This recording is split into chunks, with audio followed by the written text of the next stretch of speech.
inicio, presidente, agradecendo as palavras de Vossa Excelência, as palavras do eminente ministro Gilmar Mendes, e as recebo não só pessoalmente, mas principalmente recebo-as institucionalmente como ministro do Supremo Tribunal Federal. Presidente, temos visto recentemente as ações de diversos brasileiros que estão sendo ou processados pela Procuradoria-Geral da República ou investigados pela Polícia Federal. Estamos verificando diversas condutas dolosas e conscientes de uma verdadeira organização criminosa que, de forma jamais anteriormente vista em nosso país, age de maneira covarde e traiçoeira, com a finalidade de tentar submeter o funcionamento deste Supremo Tribunal Federal ao crivo de um Estado estrangeiro. Age, repito, de maneira covarde e traiçoeira. Covarde porque esses brasileiros pseudo-patriotas encontram-se foragidos e escondidos fora do território nacional. Não tiveram coragem de continuar no território nacional. E traiçoeira essas condutas porque atuam por meio de atos hostis, mentirosos, derivados de negociações espúrias e criminosas, com a patente finalidade de obstrução à justiça e a clara, flagrante finalidade de coagir essa Corte no julgamento da ação penal 2668, ação penal do núcleo crucial da tentativa de golpe de Estado do dia 8 de janeiro. Gerando, presidente, ministra, ministros, gerando com essa maneira covarde e traiçoeira de atuar, gerando reflexos nocivos à economia e à sociedade brasileira. Como disse o ministro Gilmar Mendes, é uma verdadeira traição à pátria, uma traição covarde e traiçoeira. Há fartas provas nas investigações comprovando essas condutas ilícitas. Não só induzimento, instigação e auxílio na tentativa de submeter o funcionamento do Supremo Tribunal Federal ao crivo de um outro Estado, ao Estado estrangeiro, com clara afronta à soberania nacional, mas também fartas provas demonstrando auxílio na negociação espúria, vil, traiçoeira com autoridades estrangeiras para que se pratique atos hostis à economia do Brasil. Porém, presidente, mais do que esses ataques criminosos, o que se observa são condutas ilícitas e imorais de brasileiros, flagrantemente essas condutas impregnadas com a corocre da defesa de escusos interesses pessoais e o sabor amargo da traição à pátria e ao povo brasileiro, com constante atuação e seguidas afirmações, como se glória houvesse nisso, como se glória houvesse na traição, seguidas afirmações, principalmente nas redes sociais, assumindo autoria de verdadeira intermediação com o governo estrangeiro para a imposição de medidas econômicas contra o próprio país, que resultaram em taxação de 50% dos produtos brasileiros importados pelos Estados Unidos da América, tendo como consequência, assim que se iniciar, e, na verdade, a consequência já se iniciou, um grandioso prejuízo aos nossos empresários e a possibilidade de perda de milhares e milhares de empregos de brasileiros e brasileiras. A insistência dessa organização criminosa na implementação de medidas nocivas ao Brasil, com a implementação e o incentivo à implementação dessas tarifas e agressões espúrias, agressões internacionalmente consideradas espúrias e ilegais contra autoridades públicas brasileiras, tem por finalidade a criação de uma grave crise econômica no Brasil, e que, para desgosto desses brasileiros traidores, não ocorrerá, mas a ideia de gerar uma grave crise econômica no Brasil, para que com isso haja uma pressão política e social contra os poderes judiciário e legislativo, com consequente interferência no andamento das ações penais em andamento, que já se encontram em fase de alegações finais. O modus operandi é o mesmo. O modus operandi golpista é o mesmo.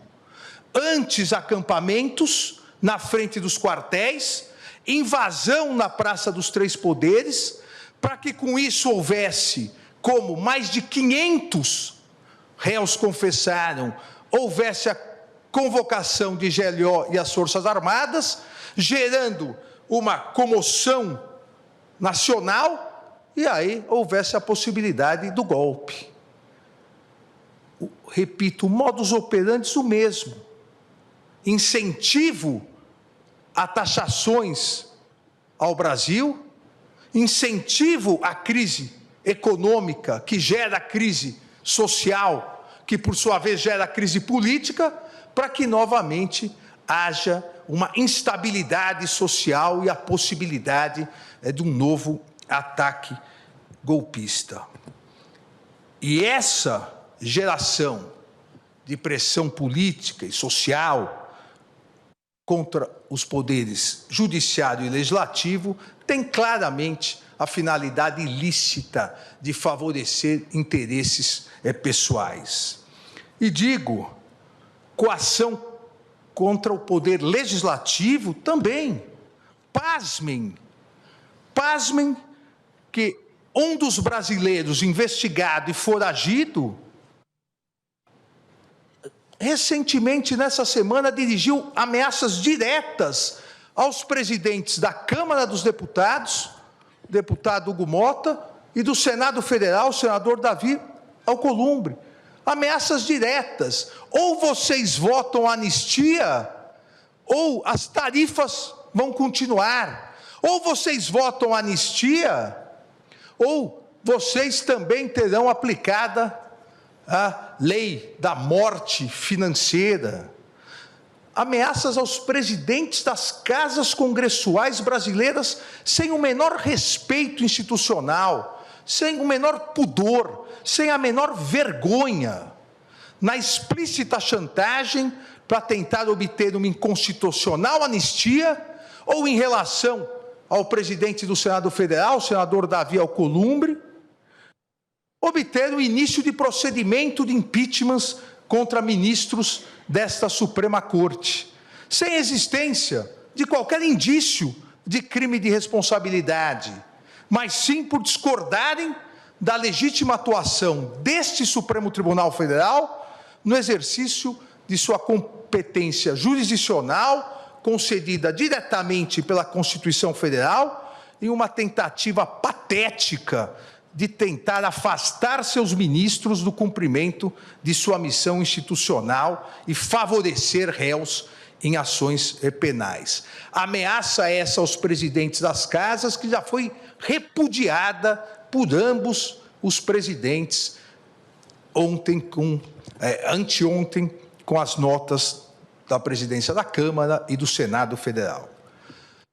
Mas também e principalmente coação contra o Poder Judiciário, em especial contra o Supremo Tribunal Federal, com a única e exclusiva finalidade de obter um súbito, inexistente, inconstitucional arquivamento imediato de ações penais que foram devidamente propostas pela Procuradoria-Geral da República, pelo Procurador-Geral da República, que aqui se encontra, titular constitucional e privativo dessa iniciativa, em virtude da tentativa de golpe de Estado do dia 8 de janeiro de 2023, eu afirmo tentativa de golpe de Estado, porque esse Supremo Tribunal Federal já condenou mais de 700 pessoas por golpe, tentativa de golpe de Estado.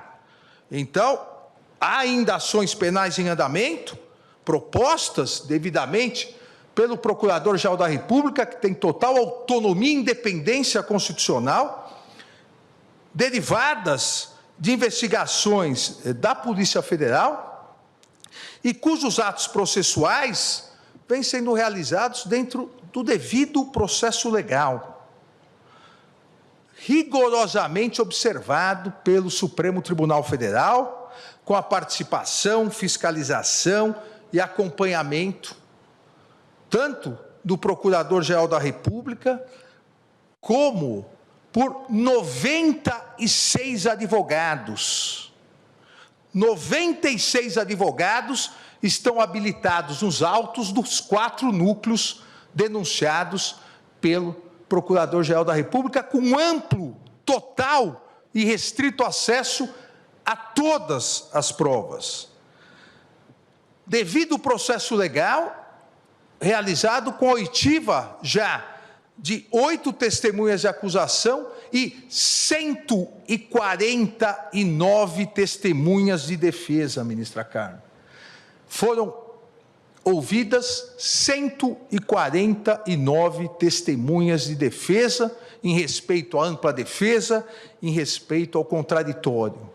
Foram interrogados os 31 réus desses 4 núcleos, sempre de forma absolutamente pública e transparente, com todos os atos gravados em áudio e vídeo e disponibilizados a toda a imprensa e para toda a sociedade, e ainda todos os interrogatórios transmitidos ao vivo pela TV Justiça e pela mídia em geral.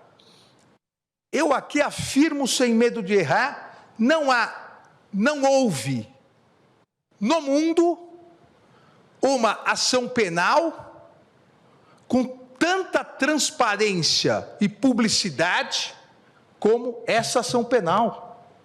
Nenhum país do mundo transmite interrogatórios, oitiva de testemunhas, para toda a imprensa e sociedade acompanharem. É o Supremo Tribunal Federal atuando dentro da Constituição, dentro dos princípios republicanos e garantindo o devido processo legal.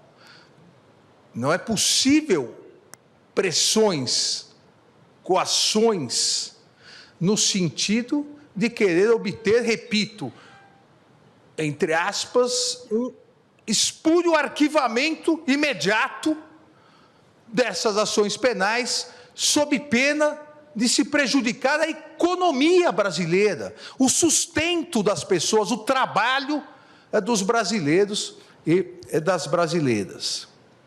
Essas coações, essas tentativas de obstrução à justiça, realizadas por esses brasileiros supostamente patriotas, a favor de interesses estrangeiros, tem, eu repito, uma única finalidade: a finalidade de substituir o devido processo legal, com a ampla participação do Ministério Público, repito, de 96 advogados constituídos, com acompanhamento da mídia, com acompanhamento da sociedade, substituir o devido processo legal, a análise justa e imparcial das denúncias oferecidas, substituir por um tirânico arquivamento para beneficiar determinadas pessoas que se acham acima da Constituição, acima da lei, acima das instituições.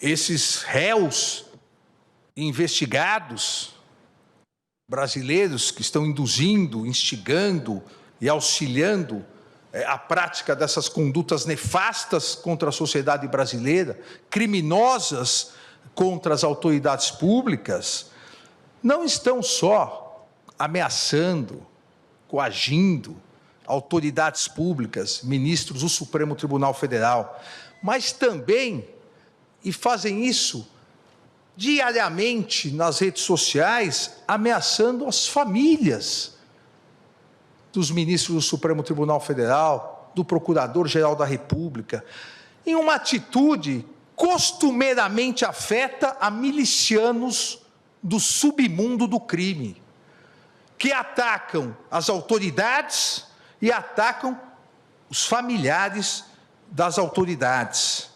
Essas condutas dessa organização criminosa, essas condutas caracterizam claros e expressos atos executórios de traição ao Brasil e flagrantes confissões da prática dos atos criminosos, em especial dos crimes de coação no curso do processo, obstrução de investigação de infração penal que envolva organização criminosa e, principalmente, atentado à soberania nacional. Pois continuam dia após dia, ao verificarem que esta corte, e, presidente, faço questão de dizer, não só esta corte, a Procuradoria-Geral da República e a Polícia Federal não se vergarão a essas ameaças. Em virtude disso, dia após dia, esses brasileiros traidores da pátria continuam a incentivar, instigar, auxiliar a prática de atividades e atos hostis ao Brasil.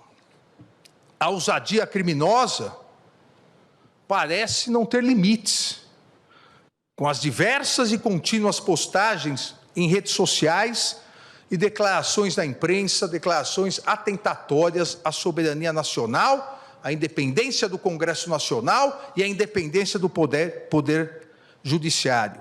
Repita-se, não só como citei anteriormente, com as recentes ameaças aos presidentes Hugo Motta e Davi Alcolumbre, da Câmara e do Senado Federal, com a ameaça de aplicação de um possível mal futuro à Lei Magnitsky, como a minha aplicada, caso eles não façam o que se exige, o que essa organização miliciana exige. Mas, da mesma forma, essas ameaças covardes, infrutíferas, também continuam sendo dirigidas a membros desta corte.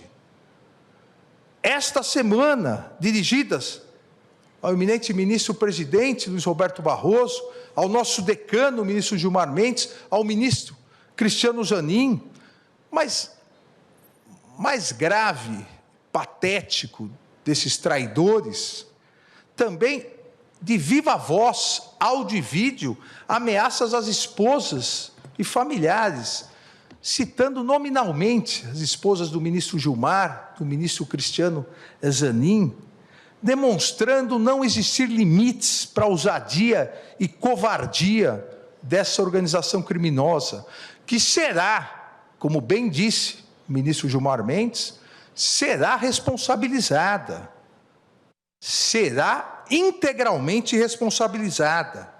E na mais característica criminosa dessa verdadeira organização miliciana, ao fazerem as postagens, dizem, ainda há tempo, caso você aceite a torpe coação. Acham que estão lidando com pessoas da laia deles, acham que estão lidando também com milicianos, mas não estão. Estão lidando com ministros da Suprema Corte Brasileira. Engana-se essa organização criminosa ao esperar que a permanência e continuidade dessa torpe coação possa, de alguma forma, gerar uma covarde rendição dos poderes constituídos brasileiros.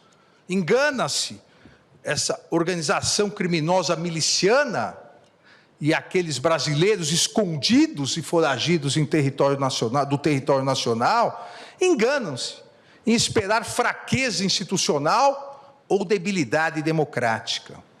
As instituições brasileiras são fortes e sólidas, e seus integrantes, principalmente aqui no Supremo Tribunal Federal, os integrantes foram forjados no mais puro espírito democrático da Constituição de 1988. Coragem institucional e defesa à soberania nacional fazem parte do universo republicano desta Suprema Corte, que não aceitará coações, obstruções ou tentativas de novos golpes de Estado, como ocorrido em 8 de janeiro de 2023. Recentemente, citei o imortal Machado de Assis, ao proclamar que a soberania nacional é a coisa mais bela do mundo, com a condição de ser soberania e de ser nacional. A soberania nacional, digo eu agora, a soberania nacional não pode, não deve e jamais será vilipendiada, negociada ou extorquida, pois é um dos fundamentos da República Federativa do Brasil, expressamente previsto no inciso 1º do artigo 1º da Constituição Federal. O Supremo Tribunal Federal sempre será absolutamente inflexível na defesa da soberania nacional e em seu compromisso com a democracia, os direitos fundamentais e o Estado de Direito. No seu compromisso com a independência do Poder Judiciário e os princípios constitucionais brasileiros. Eu vi na mídia que, na quarta-feira, o eminente ministro Flávio Dino, numa cerimônia no Maranhão, rememorou Hamilton, um dos federalistas, junto com Jay e Madison, e disse da dificuldade que os juristas norte-americanos devem estar. Eu complemento aqui citando Abraham Lincoln, também advogado, Abraham Lincoln, 16º presidente dos Estados Unidos, responsável pela manutenção da união dos Estados Unidos e pela proclamação da emancipação, que afirmava: os princípios mais importantes podem e devem ser inflexíveis. A independência judicial é um desses princípios que não só pode, não só deve, mas também será inflexível e defendido por esse Supremo Tribunal Federal. A independência judicial, ela não é um direito do magistrado. A independência judicial, ela constitui um direito fundamental dos cidadãos, que têm o direito a uma tutela judicial efetiva, ao processo e julgamento por um tribunal independente e imparcial, pois não se consegue, em lugar nenhum do mundo, não se consegue conceituar um verdadeiro Estado democrático de direito sem a existência de um poder judiciário autônomo para que exerça sua função de guardião da Constituição e das leis. Isso é um princípio inflexível. É um princípio inflexível da Constituição brasileira, a independência do Poder Judiciário em defesa da Constituição brasileira. E a história desse Supremo Tribunal Federal demonstra que jamais faltou e jamais faltará coragem aos seus membros para repudiar as agressões contra os inimigos da soberania nacional, inimigos da democracia e inimigos do Estado de Direito. Um país soberano como o Brasil sempre saberá defender a sua democracia e soberania.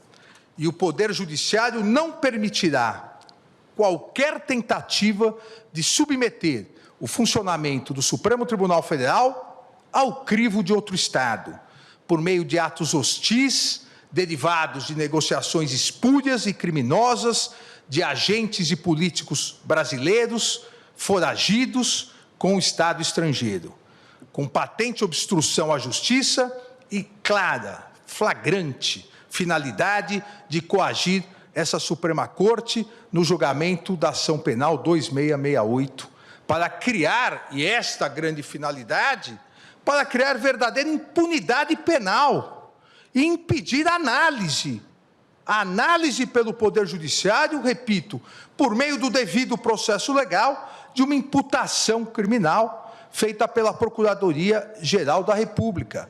A possibilidade que garante a Constituição de análise da responsabilidade ou não, responsabilidade penal ou não de cada um dos réus, como já feito em 638 ações penais julgadas. E essa ação penal pretende ter um súbito arquivamento. Repito, como já o fizemos em 638 ações penais, julgadas sempre colegiadamente, 370 ações penais julgadas pelo plenário, 268 ações penais julgadas pela primeira turma, onde ainda estão em andamento 204 ações penais, além, como já disse, dos 551 acordos de não persecução penal celebrados entre a Procuradoria-Geral da República e os réus que reconheceram sua responsabilidade penal. As ações prosseguirão. O rito processual do Supremo Tribunal Federal não se adiantará, não se atrasará. O rito processual do Supremo Tribunal Federal irá ignorar as sanções praticadas. Esse relator vai ignorar as sanções que foram aplicadas e continuar trabalhando como vem fazendo, tanto no plenário quanto na primeira turma, sempre de forma colegiada, diferentemente das mentiras, das inverdades, da desinformação, e bem citou o ministro, nosso decano, o eminente ministro Gilmar Mendes, a desinformação das redes sociais. O devido processo legal no Supremo Tribunal Federal é sempre realizado pelo colegiado. E trago um dado aqui que talvez nenhum outro conjunto de ações penais no mundo tenha esse número, ministra Carmen. Durante as investigações e as ações penais relacionadas à tentativa do golpe de Estado de 8 de janeiro de 2023, investigações e ações penais, foram interpostos contra decisões minhas monocráticas 707 recursos. 707 recursos.